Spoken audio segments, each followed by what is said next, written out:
নমস্কার, Senco golden diamonds presents সোনা কথা কথা শোনা।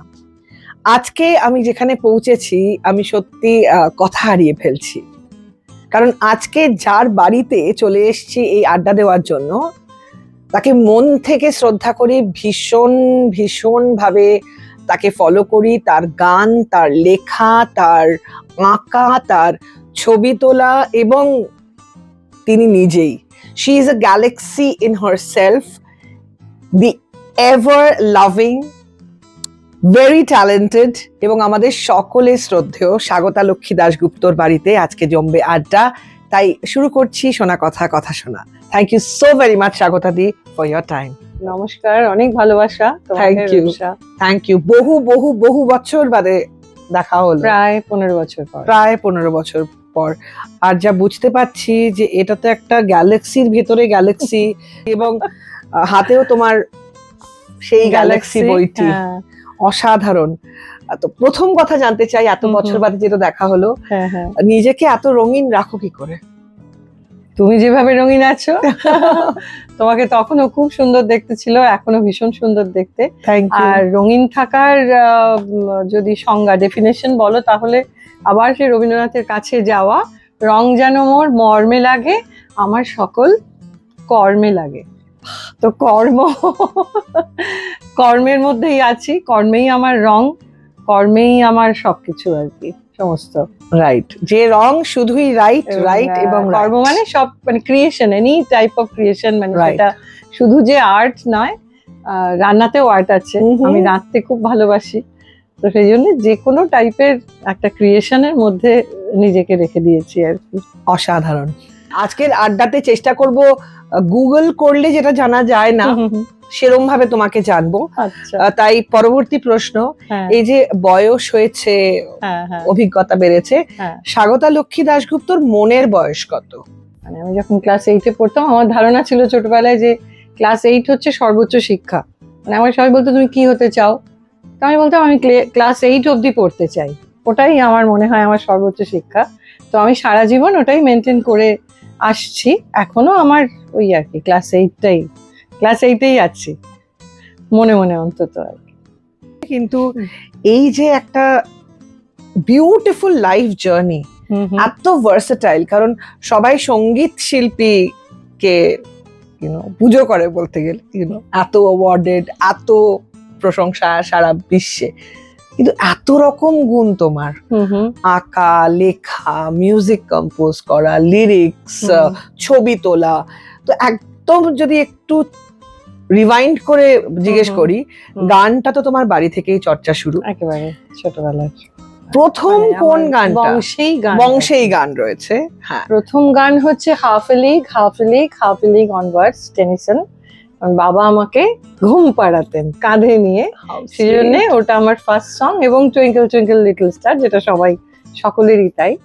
তারপর আমি নিজে পারফর্ম করি, তখন আমি 3.5, 3.5 বছরে অল ইন্ডিয়া চিলড্রেন মিউজিক কনফারেন্সে, এটি কাননের কোলে বসে আমার ইয়ামান গাইবার কথা, কিন্তু আমাকে নিয়ম ভেঙে আমি সব 3.5-এ কেউ ওখানে চান্স পায় না। ওখানে গিয়ে আমাকে সবাই বললো ক্লাসিক্যাল একটা শোনাও। কনফারেন্সে গিয়ে আমি দাঁড়িয়ে আছো তুমি আমার গানের ওপরে গিয়ে দিয়েছিলাম আধখানা। তো শুরু থেকেই এখানে ওই রবীন্দ্রনাথের সঙ্গে সংসার করব, উনি আমার সব থেকে আগে সিংহভাগ, সেটা বোধহয় তখন লেখা হয়ে গিয়েছিল। কিন্তু আমার নিজের একটা দুঃখ আছে যে এত রাবীন্দ্রিক হয়ে আমার যেটা হয়েছে যে আমার গজল, আমার ভজন, আমার চুংরি, আমার সেমি ক্লাসিক্যাল, যেটা পিওর ক্লাসিক্যাল আমি করিনি, খুব ফাঁকিবাজ ছিলাম। আমি ন্যাশনাল স্কলারশিপ পাইনি বলে, সেকেন্ড হয়েছিলাম বলে আমি স্কলারশিপ মিস করেছিলাম, তখন আমার 14 বছর বয়স। সেই দুঃখে আমি আর ক্লাসিক্যাল করলাম না, অল্প বয়স তো এই। কিন্তু দুঃখটা কি নিয়ে? দুঃখটা হচ্ছে যে একটু রাবীন্দ্রিক হয়ে গেছি আমি মানুষজনের কাছে। আমার যারা অডিয়েন্স, তারা রবীন্দ্রনাথের গানেই আমাকে সব থেকে এত বেশি ভালোবেসেছেন। সেই ভালোবাসা বা অ্যাপ্রিসিয়েশনের পেছনে একটা একটুখানি ইগোইস্টিক অ্যাপ্রিসিয়েশন আছে, যে আমার যে গজল, আমার জীবনের প্রথম বড় কনসার্ট ইংল্যান্ডে আমি আমার গুরুর সঙ্গে গিয়েছিলাম রবীন্দ্রসঙ্গীত গাইতে এবং শেখাতে। মানে আমার ইউনিভার্সিটি পাশ করার ঠিক পরের বছর। সেখানে গিয়ে আমি 2.5 ঘন্টা গজল গেয়েছিলাম একটা বড় হলে, এবং সেখানে প্রচুর যারা গজল শোনেন আর কি সেই শ্রোতাদের আমি গুলাম আলীর 2.5 ঘন্টা গান শুনিয়েছিলাম, বাচ্চা স্বাগতা লক্ষ্মী, তখন আমার 25ও হয়নি। তো সেইটা এখন একটুখানি অনেক জায়গাতে গেলে, এবং ইংরেজি গান, যেটা আমার মনে হয় যে আমি ঘুমের মধ্যে যদি আমাকে, সেই গোপাল ভাঁড়ের গল্পে আছে না যে ঠিক কোন ভাষাটা খুব স্বতঃচারিত ভাবে আসে স্পন্টেনিয়াসলি, আমার বাংলা বা সংস্কৃতর আগে কিন্তু ইংরেজি গানের সেটা আমার মানে অগ্রজের কল্যাণে ইংরেজি গান কিন্তু আমার গলা ভেঙে গেলেও আমি গাইতে পারি, যেটা বাংলা বা সংস্কৃত বা হিন্দি অন্য ভাষায় পারি না। সেটাও আমাকে এতদিন পরে মানে এই বয়সে এসে আমাকে অনেক সময় বোঝাতে হয় যে আপনি তো রবীন্দ্রসঙ্গীত শিল্পী, আপনি ইংরেজি গানটাও এরকম ভাবে গান নাকি? হ্যাঁ, জন লেনন, জোয়ান বাইজ আমার স্বপ্নের গায়িকা, রজার হুইটেকার, ট্রেসি চ্যাপম্যান, জন ডেনভার, তো এদের নিয়ে আমি বড় হয়ে উঠেছি। কিন্তু আমি সবসময় মানে মানুষের কাছে সুচিত্রা মিত্রর ভক্ত, মোহর্দির ভক্ত, আমি আমার মায়াদি, মায়া সেন আমার গুরু, তার আমি ভক্ত এবং ছাত্রী। তো সেইটাতে মানুষ অনেক বেশি কনভিন্সড আর কি। সেই একটু একটু দুঃখ আছে যে আমার বাকিগুলো, কারণ এখানে একটা যুক্তিও আছে, একটা সায়েন্স হচ্ছে যে রবীন্দ্রনাথ এত বাড়ি 50 বাড়ি ঘুরে এত রকমের গান অ্যাপ্রিসিয়েট করে ওই 2100 গান উনি লিখলেন, তাহলে সেই গান গাইতে গেলে তো আমাকে অন্তত 50 বাড়ি না হলেও 20 বাড়ি তো ঘুরতে হবে। তো সে আমার বাকি বাড়ির গুলোও যদি একটু আমার অডিয়েন্স একটু অ্যাপ্রিসিয়েট করেন, আমার অনুরোধ করেন, আমার ভালো লাগে। আর নিজের গান আছে প্রায় 300-350, রাইট, নিজের লেখা গান গাইলে কিন্তু সবাই বলেন বেশ ভালো। তবে হ্যাঁ, তুমি বলছিলে অনেক প্রশংসা, অনেক নিন্দেও পেয়েছি, সেটা ভীষণ দরকার আর কি। কারণ দুর্গা ঠাকুর সারা জীবন মহিষাসুরকে নিয়ে সংসার করলেন, তো ঠিক আছে, আমার মনে হয় ওটাকে ব্যাক হ্যান্ডেড কমপ্লিমেন্ট যদি বলি আর কি, তাহলে ঠিকই আছে, ওটারও দরকার আছে। ওটা আমার মনে হয় আমার নিজেকে ডেভেলপ করতে, একটা অবস্ট্রাকল রেসের মতো ডেভেলপ করতে ওটা আমাকে সাহায্য করে। আমার মনে হয় প্রচুর মানুষ, শুধু নারী নয়, প্রচুর মানুষ অনুপ্রাণিত হবে তোমার কাছ থেকে কিছু টিপস পেলে। তাই আমার পরবর্তী প্রশ্ন হচ্ছে, জীবনে যখনই কোনো মেঘাচ্ছন্ন সময় এসেছে বা হোঁচট খেয়েছি, মানে তোমার ক্ষেত্রে তুমি খেয়েছো, নিজেকে কিভাবে আবার দাঁড় করিয়েছো, এগিয়েছো, উড়েছো? ভীষণ ভালো প্রশ্ন রূপসা, দারুণ, আমার বলতে খুব ভালো লাগবে। সেটা হচ্ছে যে হোঁচটগুলো প্রচুর শারীরিক, হোঁচটগুলো অনেক মানসিক, হোঁচটগুলো সামাজিক, হ্যাঁ, মানে বিভিন্ন জায়গা থেকে এই হোঁচটগুলোকে সামলানোর প্রথম মানে সেখানে আমি বলবো যে আমার সহনশীলতা। আমাকে সবাই বলেন উনি খুব ভালো গান করেন, বা কেউ বলেন যে উনি ভালো গান শেখান, কিন্তু আমি নিজেকে একদম বাকিগুলোতে আর্ট ফর্মে আমি একদম নম্বর দিই না, প্রায় 0 না হলেও খুব একটা নম্বর দিই না। আমি নিজেকে নম্বর দিই, আমি সহনশীল, আমি অনেক কিছু সহ্য করে এসেছি, এখনো সহ্য করে আছি। এবং আরেকটা আমি বিশ্বাস করি যে 7টা পথ যদি বন্ধ হয়, 8 নম্বর পথটা খোলা থাকে। হ্যাঁ, আমরা তো রাস্তায় বেরোলে আমরা দেখি সোজা গেলে আর ঠিক আছে, তাহলে বাইপাসটা ধরো, এটা তো আমাদের জীবনে আমরা করি। একটা পথ, আরেকটা ওই রাস্তাটাও বন্ধ, আচ্ছা তাহলে তৃতীয় একটা রাস্তা তো খোলা থাকে। তো সেই জন্য আমি বিশ্বাস করি, আমার অনেক সময় আমি একটা ছোট উদাহরণ দিই যে অসুখ বিসুখ সার্জারি, প্রচুর অসংখ্য সার্জারি, আমার ঠিক পিছনে আমার সরস্বতী রয়েছেন। এই সরস্বতী আমার প্রাণের বন্ধু, ওর শরীরে প্রায় 20টা সার্জারি, আমার প্রায় অত না হলেও 12-13টা সার্জারি, কিন্তু আমি সেই আবার দাঁড়িয়ে উঠেছি যে সেই অন্য পথটা খোঁজার জন্যে। আর সেই মনের জোর, সেখানে আমাকে সহনশীলতা অসম্ভব সাহায্য করেছে যে না, অপেক্ষা করো। আমার গলা বন্ধ হয়ে গেছে, বার 2-3 হয়েছে, এবং সেটা বাইরের কোনো একটা কিছু খাবার থেকে আমি খেলাম, আমার গলা জ্বলে গেল একটা কোনো প্রোগ্রামে গিয়ে। তো আমি জানি না সেটা কেউ মানে ইন্টেনশনালি এটা হয়েছিল কিনা, কেউ করেছিল কিনা আমি জানি না, আমার গলা বন্ধ হয়ে যায় এবং ডাক্তার আমায় বলেন যে আর বোধহয় গান গাওয়া যাবে না, এবার পিয়ানো টিয়ানোই বাজান। তো সেখান থেকে আমি যখন ফেরত আসি, ফেরত তো পরে এসেছি, কিন্তু সেই মুহূর্তে আমার মনে হলো যে আমি কোরিওগ্রাফি করব। আমার ভীষণ ডান্স ভালো লাগে, আমি কোরিওগ্রাফি করব। কথা বলতে না পারা, মানে পারছি না, কি কি করতে পারি? লেখা থাকবে, আমার আঁকা থাকবে, আমার নিজে আমি যা বলতে চাই, আমার আবেগের কান্নাকাটিগুলোকে আমি অন্য একটা ফর্মে ট্রান্সফার করতে পারি, আমি ট্রান্সলেট করতে পারি, কিংবা ওই যে বললাম কোরিওগ্রাফি। তো সেই জন্য এই মনের যে জোরটা, মানে নেগেটিভ থেকে কি করে পজিটিভ মানে আনবো নিজেকে, সেটা আমি তো ভীষণ ভবতারিণীকে মানি এবং নিরাকার ব্রহ্মকেও মানি।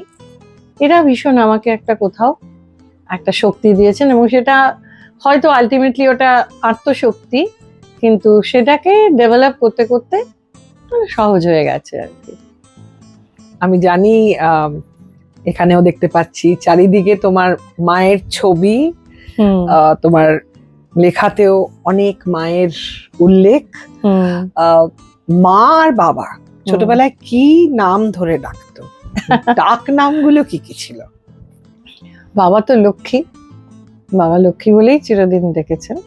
যদি ওই স্বাগতা লক্ষ্মী নামটা দেওয়া আমার পুলিশ কমিশনার জ্যাঠামশাই আর জেঠিমা এবং আমার ঠাকুরদা, আচ্ছা, তিনজনে মিলে স্বাগতা। আসলে পিকে সেন আমার জেঠু, জেঠু জেঠিমা দিলেন স্বাগতা। আচ্ছা, এবার আমার ঠাকুরদা বললেন আমাদের অনেক সব বাড়িতে ছেলে আছে, মেয়ে তো কম, সেই জন্য অনেকদিন পরে লক্ষ্মী এলো, স্বাগতা লক্ষ্মীকে জুড়ে দেওয়া হলো আর কি।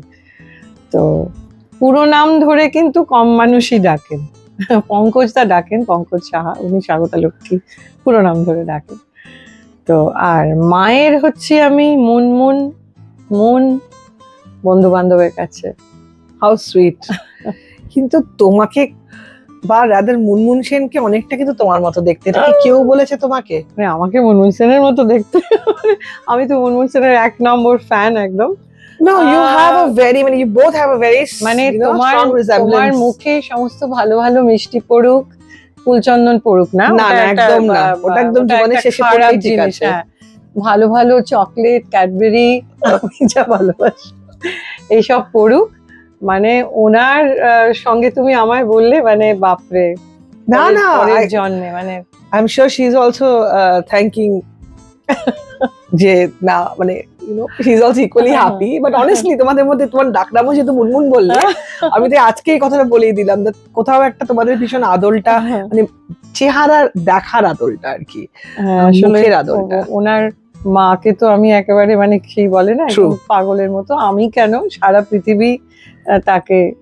তো আমি যখন খুব ছোট, ওইরকম ক্লাস, মানে সত্যি সত্যি ক্লাস 7-8 পড়ি আর কি, তখন আমি খুবই পাতলা, চিরদিনই আমার চেহারাটা পাতলা, অসুখ বিসুখে অনেক ভারী হয়ে গেছিলাম। তখন অনেকে বলতো যে আমার দাদারা, আমার দাদা ছোটদা সবাই আমাকে বলতো যে হচ্ছে খেদা সুচিত্রা সেন। একটা কোথাও আরেকজনের কথা না বললেই নয়, নির্মলা মিশ্র, নির্মলা দি, প্রাণের শ্রদ্ধেয় গায়িকা, উনি আমাকে সুচিত্রা বলেই ডাকতেন। ও তাহলে আমি ঠিকই বলেছি, ভুল তো একটু বলিনি, কিন্তু ওই আর কি, ওই নাইস নাইস।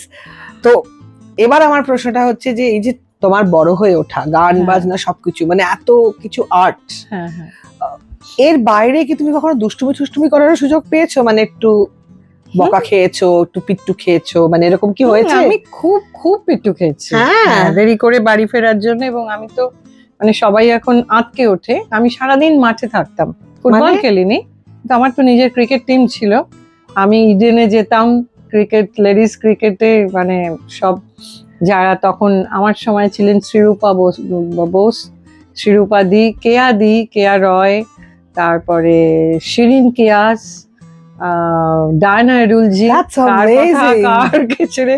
তো এরা হচ্ছে আমার, মানে আমি সাংঘাতিক ভক্ত এদের ইডেনে গিয়ে বসে থাকতাম। বাবা যেহেতু ক্লাসিক্যাল মিউজিশিয়ান এবং ফুটবলার, তো সেই কম্বিনেশনের জন্য বাবা ভীষণ অ্যাপ্রিসিয়েট করতেন যে হ্যাঁ ঠিক আছে, মেয়ে খেলুক। হ্যাঁ, তারপর আমার চোখে, ডান চোখে একটা বলের বাড়ি লাগে, মানে আমাদের পাড়াতুতো একটা ক্রিকেট ম্যাচ হচ্ছিল, পাশের পাড়ার আমার বান্ধবী 11 জন আর আমার 11, আমি ক্যাপ্টেন। তো সেটাই বল লাগে বলে মা বললেন যে তুমি যদি আর মাঠে যাও, আমি বাড়ি ছেড়ে চলে যাব। তো সেই মাকে তো ছাড়ার প্রশ্নই নেই। তখন আমি টেবিল টেনিসে ভর্তি হলাম। আমার গুরু হচ্ছেন মিহির ঘোষ, এখনো উনি ওনার হাত দিয়ে প্রচুর সব ন্যাশনাল চ্যাম্পিয়ন বেরিয়েছে। তো মিহিরদার কাছে ভর্তি হয়ে বেশ কিছু খেলেছিলাম। মিহিরদার অনেক স্বপ্ন ছিল আমি আরো ওটা কন্টিনিউ করি, কিন্তু তারপর ওই আস্তে আস্তে আর কিন্তু আমি টেবিল টেনিস বোর্ড পেলেই অ্যামেজিং, মানে কত কিছু করতে পারো, মানে কত কিছু করতে পারো। তার মধ্যে এমন কি কিছু আছে যেটা এখনো করা হয়নি বাট করবেই? করতে আর পারবো না, আর আমার মনে হয় আমাকে আর আমার ডক্টর অ্যালাউ করবে না। সেটা হচ্ছে আমি সাঁতার কাটতে পারি না, সাঁতার জানি না, সাঁতার জানি না। আমার খুব ইচ্ছে ছিল, মানে সুইমার নাই বা হলাম, কিন্তু ওটা একটু শিখে নিলে একটু জলের সঙ্গে, জলের রাজ্যে যাওয়াটা আমার হলো না, স্থলেতে থেকে গেলাম। আকাশপথে তো যেতেই হয়, কিন্তু আমি শিওর তোমাকে যদি কেউ জলে বাই চান্স ফেলে দেয় তুমি সেখানেও সাঁতরে পেরিয়ে যাবে, সেটা ইংলিশ চ্যানেল হলেও। আমি স্বপ্নে দেখি, জানো তো, তুমি তো আমার স্বপ্নের কথা বললে, আমি স্বপ্নে দেখি আমি সাঁতরাচ্ছি। Amazing amazing. এবার তোমার সাথে তোমার পাশে বসে তোমার এই মন্দিরের মতো ঘরে বসে কথা হচ্ছে, আর এই বসন্তর মিষ্টি সময়, যদিও আমি মনে মনে ফিল করি বসন্ত is a state of mind, then eternal spring একটা ফিলিং একদম। তাও বসন্ত আসলে এই যে সময়টা, কোনো একটা পার্টিকুলার গান যেটা ভীষণ ঘুম থেকে উঠলেই মনে হয়, শুতে যাওয়ার আগেই মনে হয় আছে? হ্যাঁ, তাই তো, বসন্তের কথা বললে আর আমার মনটা একদম শান্তিনিকেতনে চলে গেল। শান্তিনিকেতনে গেলেই সেই মোহরদির বাড়ি, তারপরে আমার একটা বাড়ি ছিল প্রান্তিকে, সেই বাড়িটা এখন নেই বলবো না, পুরো শান্তিনিকেতনটাই আমার বাড়ি আমার মনে হয়। তো তখন ওই গানটা খুব ঘোরাফেরা করে। তুমি কিছু দিয়ে যাও মোর প্রাণে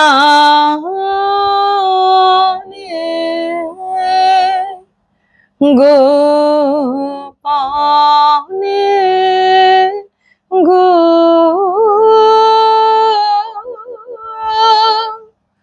তুমি কিছু দিয়ে যাও। ফুলের গন্ধে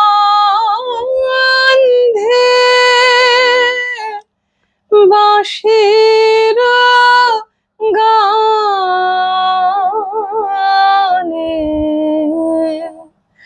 ফুলের গন্ধে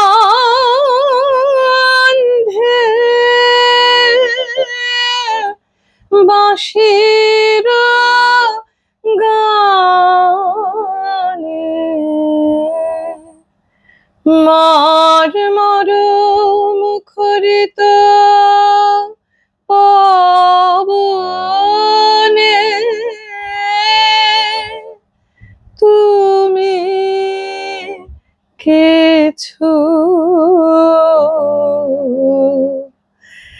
দিয়ে যাও, তুমি কিছু নিয়ে যাও, বেদনা হতে বেদনে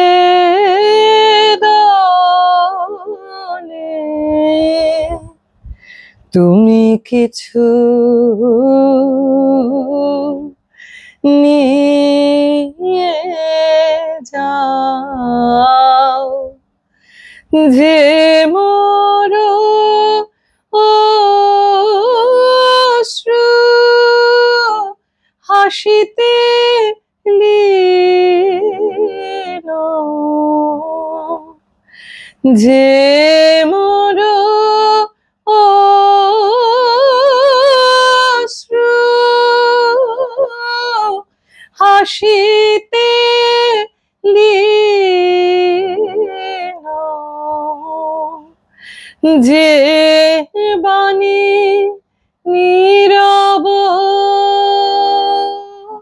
নয়নে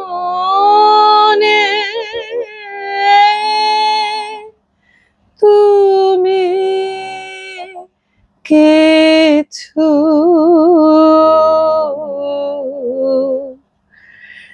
দিয়ে যাও।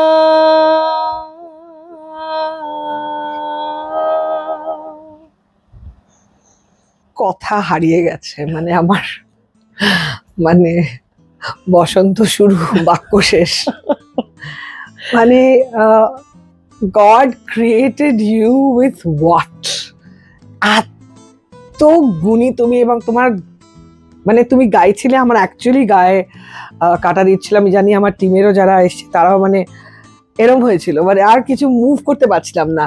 ওই আমাদের ওই গুপি গাইন বাঘা বাইনের মতো অবস্থা, গুপি গাইলে সবাই চুপ। স্বাগতাদি মানে what to even tell you, নিজেকে এভাবে কি করে বেঁধে রেখেছো in spite of all obstacles, মানে এতটা সুর কোথা থেকে তুমি সাজিয়ে রাখো? সুর লোকের সঙ্গে কোথাও একটা কানেকশন আছে, যেটা আমি আমার ছোটবেলা থেকেই, আমার ছোটবেলা আমার অনুভূতিগুলো আমি দেখেছি একটু অনেকের সঙ্গে মিলতো না। তো সেজন্য আমার মনে হতো যে আমি প্রথম মনে হতো আমার অদ্ভুত প্রশ্ন আসে, অদ্ভুত কিছু, তারপর দেখলাম যে কোথাও একটা মানে ডিরেক্ট কানেকশন হয়ে যায় আর কি।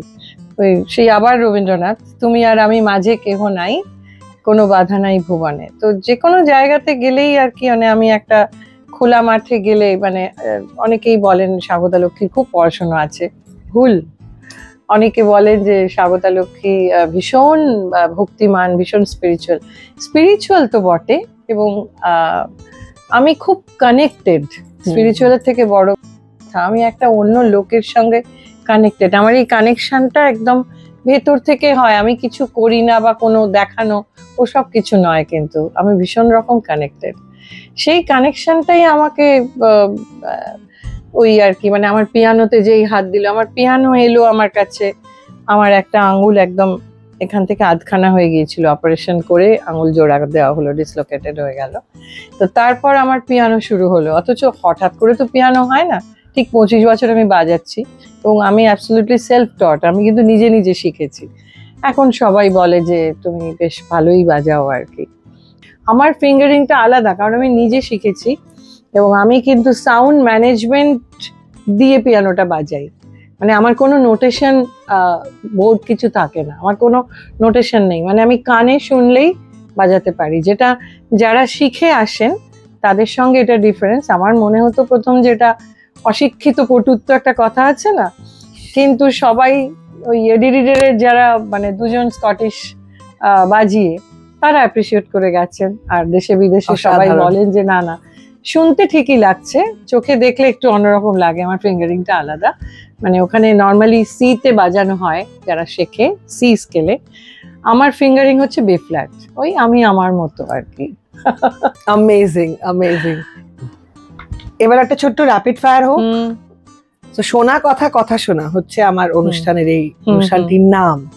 এমন কিছু কথা যেটা তোমার কাছে হয়তো কে বলেছে মনে নেই, কিন্তু কথাগুলো একদম সোনার মতো, পিওর অ্যাজ গোল্ড, কথাগুলো তুমি মনে রেখে দিয়েছো। এই মুহূর্তে যেটা তুমি বললে, সঙ্গে সঙ্গে যার মুখটা ভেসে উঠলো, তিনি তার 100 বছর চলছে, আমার পরম শ্রদ্ধেয়া শ্রীমতী সুচিত্রা মিত্র মহাশয়া। তিনি আমাকে নোবেল দিয়েছিলেন সর্বসমক্ষে, আমাকে বলেছিলেন যে তুমি কেমন গাও, যখন আমার পুরো একলা গীতবিতানটা বেরোলো, এবং সেই খবরটা ওনাকে দিতে গিয়েছিলাম, ওনাকে একটা ঢাকাই শাড়ি পায়ে রেখে দিলাম। তার পরের দিন উনি একটি বড় অনুষ্ঠানে এসে সকলের সামনে বললেন যে ওকে আমি নোবেল দিয়ে দিলাম, কিন্তু ওর গানের জন্য নয়, পুরো গীতবিতানটা করা যায় এই চিন্তাটার জন্য আমি ওকে নোবেল দিলাম। তো আমার মনে হলো এটা ওই শোনা কথাটা শোনার মতন, আর আমি আমার কণ্ঠে শুনে আমি একেবারে সোনার মেডেলের মতো আমার মস্তিষ্কে, আমার হৃদযন্ত্রে, আমার শরীরের মধ্যে রেখে দিয়েছি কথাটা। সেই কথাটা আমি আমি সেই কথাকে প্রণাম করি, সেই কথাটিকে আমি প্রণাম করি, এবং আমি মনে করি আমি নোবেল পেয়েছি। অ্যাবসলিউটলি। পরবর্তী প্রশ্ন, হ্যাঁ। এই যে দোল গেল, কোন রঙের আবির বা কোন রঙের দোল হলে তোমার সবচেয়ে মজা লাগে? যখন হয় না দোলের শেষে নিজেকে দেখলে মনে হয় যে এতগুলো রং, but which colour is your colour? আমরা দুজনেই পড়ে আছি নীল। হ্যাঁ, তো আমি রং খেলতে কিন্তু খুব একটা কোনোদিনই আগে আমার ভয় করতো, আর এখন আমার খুব একটা ভালো লাগে না। আবিরের রংগুলো মানে আমার দেখতে অন্য কেউ খেলছে সেটা ভালো লাগে, তখন আরো ভালো লাগে। তবে আমার সবচেয়ে প্রিয় রং সাদা, যার মধ্যে সব রং আছে, আর যথারীতি নীল। নীল। কোন একটা খাবার, যে খাবারটা যত পেট ভরা থাকুক সামনে থাকলে না বলতে পারো না? কেক। হ্যাঁ, কিরম জাতীয় কেক? প্রচুর ফ্রুটস দেওয়া, ড্রাই ফ্রুটস দেওয়া কেক। আচ্ছা, অ্যামেজিং। পৃথিবীতে এত জায়গায় তুমি গেছো, কোনো একটা জায়গায় যেখানে বারে বারে ফিরে যেতে চাও? কোডাইকানাল। দেশে কোডাইকানাল, বিদেশ হলে San Francisco. San Francisco to LA to San Francisco, ওই রাস্তাটা যেখানে একদিকে পাহাড় একদিকে সমুদ্র, অ্যাকচুয়ালি কোডি বলে সংক্ষেপে, কোডাইকানালে ওটাই। Right, right. কোন একটা বন্ধু যাকে সবচেয়ে মিস করো? আসলে অনেক বন্ধু আছে, একজনের কথা বললে আমাকে তেড়ে তেড়ে আসবে। তো আমার খুব দুঃখ যে আমার যে 3 বন্ধু আমার খুব কাছাকাছি ছিল, আমার গীতবিতানের সময় চলে গেছে একজন। তার কথাই বলি, অপরাজিতা। আমরা একটা জুটি ছিলাম রবীন্দ্রভারতী ইউনিভার্সিটিতে, এবং আমার যখন পুরো গীতবিতান চলছে সেই সময় ও আমাকে বিরিয়ানি খাওয়াবে বলে, তারপর আমি যখন বললাম যে আমাকে নেমন্তন্ন কর বলে ফোন করলাম, তখন শুনলাম যে ওর মেয়ে বলল যে আমরা মাকে দিয়ে এলাম, ও ক্যান্সার পেশেন্ট ছিল।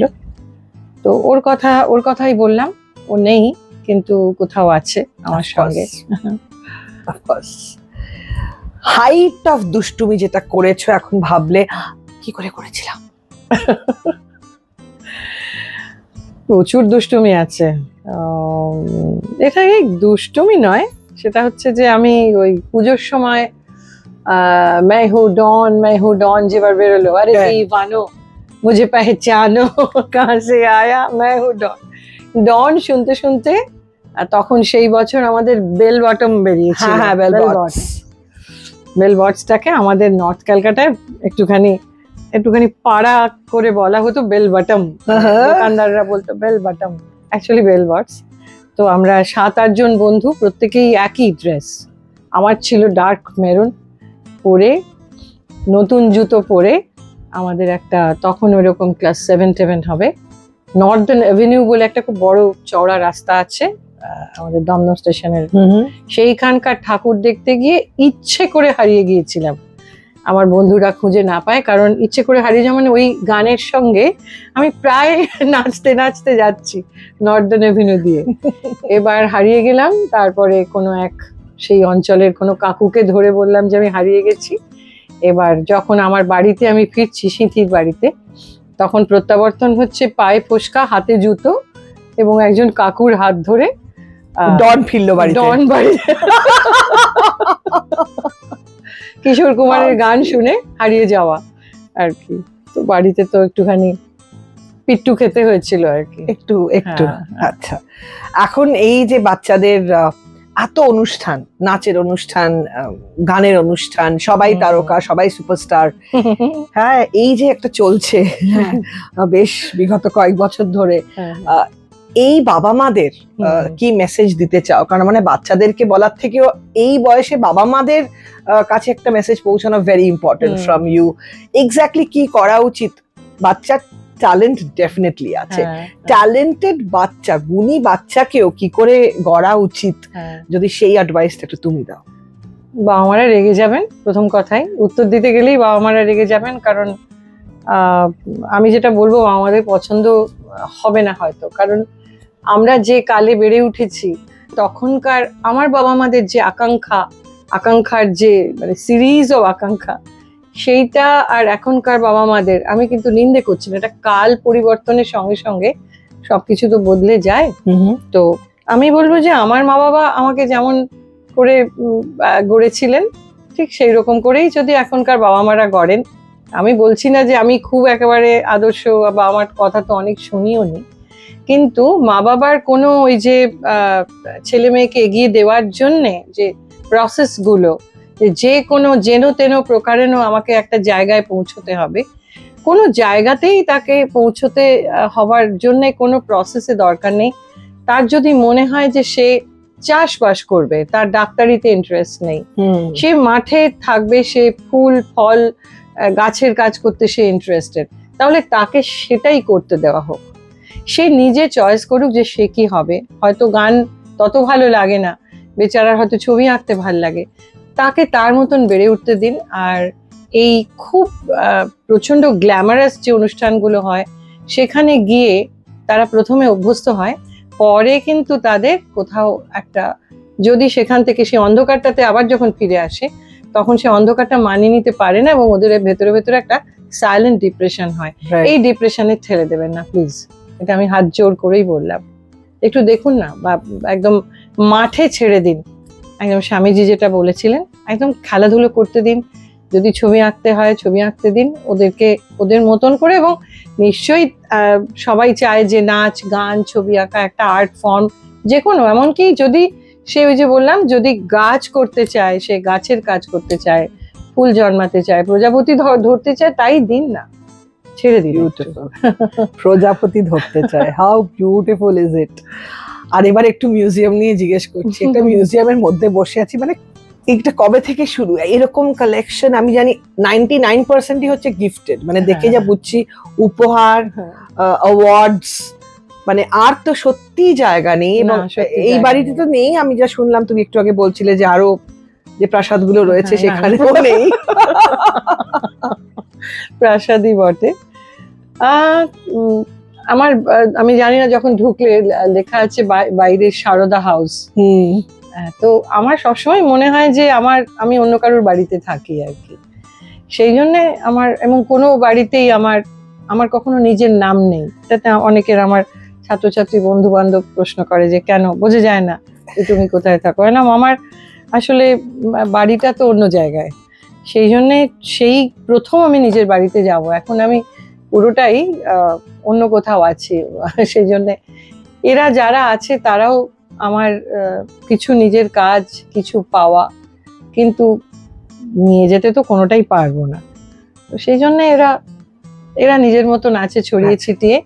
আর কেউ এসে বলেন যে আপনি কোথায় ঘুমোন, আমি এদের সঙ্গে বসে হয়তো কোনোদিন ছবি আঁকতে আঁকতে ঘুমিয়ে পড়ি।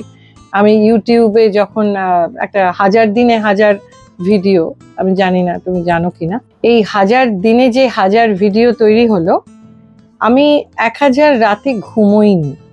মানে সারা রাত জেগে আমাকে ওই 3টে মোবাইল দিয়ে, আমার ল্যাপটপ নেই, আমাকে ওই ভিডিওটা বানাতে হতো। এবং সকালবেলা একটু দেরিতে পোস্ট করলে ফোন এসে যেত, কি হলো আজকেরটা কোথায়। তো সেই জন্যে রাতে ঘুমানোর প্রশ্ন নেই, যে আপনি কোথায় ঘুমোন এত কিছুর মধ্যে, এত জিনিসপত্রের মধ্যে। তো এগুলো জিনিসপত্র নয়, এরা আমার ওই আর কি সব ফ্রেন্ডস, আমার সবাই সঙ্গী বন্ধু বান্ধব। আর এখানে তো তোমার সামনে এটা রয়েছে, আমার বেডরুমে আমার যে খাটে আমি শুই সেখানে 2/3 হচ্ছে বইপত্র, আর আমি এইটুকু, আমি আর পুয়ান একদম এইরকম করে ঘুমিয়ে থাকি, এবং সেটা খুব কম সময় আর কি। আচ্ছা, এবার পুয়ানকে একটু, মানে I have to have a পুয়ান স্পেসিফিক কোয়েশ্চেন। ওকে তুমি পেলে কিভাবে? ও আমার উত্তরপাড়ার বাড়ির পিয়ানোর তলায়, আমার একটি কটেজ পিয়ানো আছে, সেই পিয়ানোর তলায় ও জন্মগ্রহণ করেছে একা, এবং সিঙ্গেল বেবি। ও ছোট থেকে এক্সেপশন, মানে অনেক বাচ্চা হয়। ওর মাও খুব ছোট, অল্প বয়সী ক্যাট ছিল। আচ্ছা, দক্ষিণেশ্বরের ঠিক উল্টো দিকেই আমার সেই ঘর আর কি, সেখানে ও জন্মালো। এবং ওই আর কি, তারপর আস্তে আস্তে বুঝলাম যে ও আমার কাছেই এসেছে, বিউটিফুল। কথা বলে, কনভারসেশন করে, একটু একটু অন্যরকম। মানে মানুষের মধ্যে যেমন খুব কেউ কেউ আলাদা হয়ে যান, বিড়াল প্রজাতির মধ্যে ও কিন্তু একদম আলাদা। আমি তো দেখছিলাম তুমি কথা বলছিলে, ও উত্তর দিল আবার। আমার এই ছবি তোলার জন্য আমিও তো, তুমি যেমন তো গরু ধরে ক্যামেরা তুমি শিখেছো, আমার তো সেটাও ওই আমার শেখাটা খুব কম সময়েই হয়েছিল, বাট আমি বলছিলাম যে তবু তুমি অনেক কিছু জানো। হ্যাঁ, কিন্তু আমার হচ্ছে ওই শুধু ভাল লাগা। এবং পুয়ান 1 বছরের যখন হলো তখন ওই আমায় বললো যে, মানে কোথাও একটা বললো, অন্য ভাষায় বললো যে মাম্মাম তুমি আমার ছবি দিয়ে স্টার্ট করো। তো আমি আমার ফার্স্ট এক্সিবিশন, 12টা এক্সিবিশন হয়েছে, তো ফার্স্ট এক্সিবিশন শুধু ওর ছবি, পুয়ান স্পেশাল। অ্যামেজিং। আর আমার একটা শেষ ছোট্ট 2-1টা প্রশ্ন আছে। যখন প্রথম রোজগার করলে, প্রথম নিজের রোজগার এবং প্রথম নিজের জন্য একটা কিছু গয়না কেনা, সেটা কি কখনো হয়েছে? মনে পড়ে না, তবে আমি একলা গীত বিতান করতে গিয়ে আমার গয়না দিয়ে দিতে হয়েছে। আচ্ছা, হ্যাঁ, তবে নিজের জন্য গয়না কিনিনি তা নয়, কিনেছি কখনো, তবে সেটা তেমন মনে পড়ে না। কিন্তু গয়না ভীষণই ভালো লাগে, আর সোনার গয়না তো খুবই প্রিয়, ভীষণ প্রিয়। সম্প্রতি একটি মানে আমার গান এবং আমার রিসার্চ ওয়ার্ক কাজের জন্য আমার একটি সোনার মুকুট প্রাপ্তি হয়েছে। আমি যে অঞ্চলে থাকি সেখানকার মানুষজন আমাকে একটি নাগরিক সম্বর্ধনা দিয়েছেন। ওয়াও! সেই জন্য একটা স্বর্ণপ্রাপ্তি তো হয়েছে, অফকোর্স। আর মায়ের কোন একটা গয়না যেটা মা পরতো তোমার ছোটবেলায়, ইউ হ্যাভ দ্যাট মেমরি? আছে আমার কাছে, মায়ের হাতের বালা একটা আমি আমার ভাইজিকে দিয়ে দিয়েছি, আর একটা বালা আমার কাছে আছে। ওটা কিন্তু একটা ওটা কিন্তু সোনার গয়না না, ওটা যেন মনে হয় যেন মাই স্পর্শ, একটা গন্ধ। আরেকটা কথা আমার বলা উচিত, সেটা হচ্ছে আমার বাবার সোনার মেডেল, মানে এরকম সাধারণ সোনা নয়, মানে বাবার সময়কার, বাবা ম্যাট্রিকে তখন, বাবা যখন ম্যাট্রিক দিয়েছেন সেই সময় ইংরেজিতে এবং ম্যাথমেটিক্সে 90-র ওপরে পেলে একেবারে মানে আস্ত সোনা, মানে সেটার কোনো কিছু নেই আর। সেই সোনার মেডেলটা আমার কাছে আছে এবং আমার মনে হয় এটা বেস্ট সোনা আমার কাছে আর কি, বেস্ট সোনা। এবং ওই যে তোমার তালবস্য সোনা এবং দন্তস্ব সোনা, বিউটিফুল। এবার আমার একটা শেষ প্রশ্ন, তুমি তোমার নামের মধ্যে লক্ষ্মী, তুমি নিজেই সরস্বতী, সো তোমার যে কোনো অনুষ্ঠানে এই একটা গান না গাইলে স্বাগতা লক্ষ্মী দাশরথ থেকে মঞ্চ থেকে আমরা নামতে দেব না, এরকম কিছু আছে? ব্রহ্মাণি ব্রহ্মলোকে চ বৈকুণ্ঠে সর্বমঙ্গলা ইন্দ্রাণী অমরবত্যাম অম্বিকা বরুণালয়ে यमालये कालरूपा कुबेर भवने शुभा महानन्दाग्निकोणे च वायव्यां मृगवाहिनी नैऋत्यं रक्तदन्ता च ऐशान्यां शूलधारिणी पाताले वैष्णवी रूपा सिंहले देवमोहिनी सुरसा च मणिद्वीपे लङ्कायां भद्रकालिका रामेश्वरी सेतुबन्धे विमला पुरुषोत्तमे विरजा उज्रदेशे च कामाख्या नीलपर्वते कालिका वङ्गदेशे च योद्धायां महेश्वरी वर्णस्य मन्नपूर्णा गया क्षेत्रे गयेश्वरी कुरुक्षेत्रे भद्रकाली व्रजे कत्यायनी परा द्वारकायां महामायां मथुरायां महेश्वरी शूधा त्वं सर्वभूतानां वेला त्वं सागरस्य च नवमी शुक्लपक्षस्य कृष्णस्य एकादशी परा दक्ष्यस्य दुहिता देवी दक्षयज्ञ विनाशिनी रामस्य जानकी त्वं हि रावणध्वंसकारिणी चण्डमुण्डवधे देवी रक्तबीज विनाशिनी निशुम्भ शुम्भमथनी मधुकैटविघातिनी विष्णुभक्तिप्रदा दुर्गा सुखदा मोक्षदा सदा जया मे चाग्रतः पातु विजया पातु पृष्ठतः नारायणी शीर्षदेशे सर्वांगे सिंहवाहिनी शिवदूते उग्रचंडा प्रत्यंग परमेश्वरी विशालाक्षी महामाया कौमारी शंखिनी शिवा चक्रिणी जयदात्री चरणमत्तारण प्रिया दुर्गा जयंती काली च भद्रकाली महोदरी नारसिंही च वराही सिद्धिदात्री सुखप्रदा भयंकरी महारौद्री महाभया विनाशिनी इति ब्रह्मयामले ब्रह्मनारद संवादे अद्य स्तोत्रं समाप्तम्। স্বাগতা দি, তুমি তো মানুষ নও, মানে মানে মানে মানে ভগবান রূপে মানুষ না হলে কি এটা সম্ভব? আমি খুবই নগণ্য, খুব সাধারণ মানুষ। মাই গড, আমার ভাষা নেই, শব্দ নেই, শিক্ষা নেই তোমাকে কিছু বলার। আমার মনে হয় না এরপরে আর কিছু কথা উচিত, কিন্তু একটু যদি একটা মেসেজ দাও আমাদের সকলকে, কারণ এই মার্চের শেষেই চলে আসবে এপ্রিল মানে নতুন বছর, নতুন স্বপ্ন, নতুন ভোর। তো এই যে সময়টা সন্ধিক্ষণে তোমার সাথে একটা আড্ডা হলো এবং তোমাকে স্পর্শ করে সত্যি মনে হয় যেন ভগবানকে স্পর্শ করতে পারলাম। এরকম সৃষ্টি, মানে সত্যি তুমি সরস্বতী, তুমি লক্ষ্মী, এবং তোমার কাছ থেকে একটা মেসেজ যদি আমরা পাই, that would be a blessing. আমি খুব সাধারণ, সামনে মানে নতুন বছর আসছে, নববর্ষ, মানুষের ভালো থাকাটাই তো চাইবো, কিন্তু ভালো থাকতে গেলে একটু মানে ওই আর কি পাশে থাকা, আমাদের নিজেদের যে ঐতিহ্য, ট্র্যাডিশন, সেই ট্র্যাডিশন শুধুই পয়লা বৈশাখে নয়, সেই ট্র্যাডিশন যদি আমরা একটুখানি আমাদের আশেপাশে, আমাদের প্রতিবেশী, আমাদের ফ্যামিলি, আমাদের তো নিজস্ব কিছু সংস্কৃতি, সংস্কার থাকতেই হবে তা নয়, কিন্তু সংস্কৃতি তো আমাদের নিজেদের সংস্কৃতি। তো নিজেদের সংস্কৃতি বয়ে চলার জন্যে ভালোবাসা, প্রকৃত ভালোবাসাটা খুব দরকার। প্রতিবেশী, বন্ধু বান্ধব, ফ্যামিলি, অন্যের ফ্যামিলি, সবাইকে নিয়ে আমরা একটুখানি পাশে থাকার একটা যদি অঙ্গীকার করতে পারি।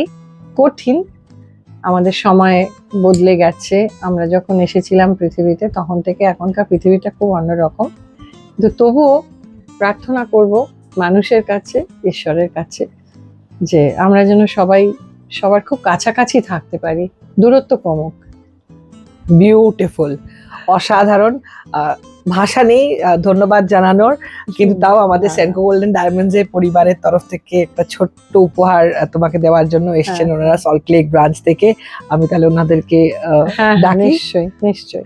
Thank you so very much স্বাগতাদি। আরো একবার এভাবেই থেকো, এভাবেই জাস্ট থেকো, আলো হয়ে, সূর্য হয়ে, তুমি হয়ে থেকো। Thank you so very much স্বাগতাদি। Thank you so much. তোমরাও খুব ভালো থেকো, খুব ভালো থেকো। Thank you.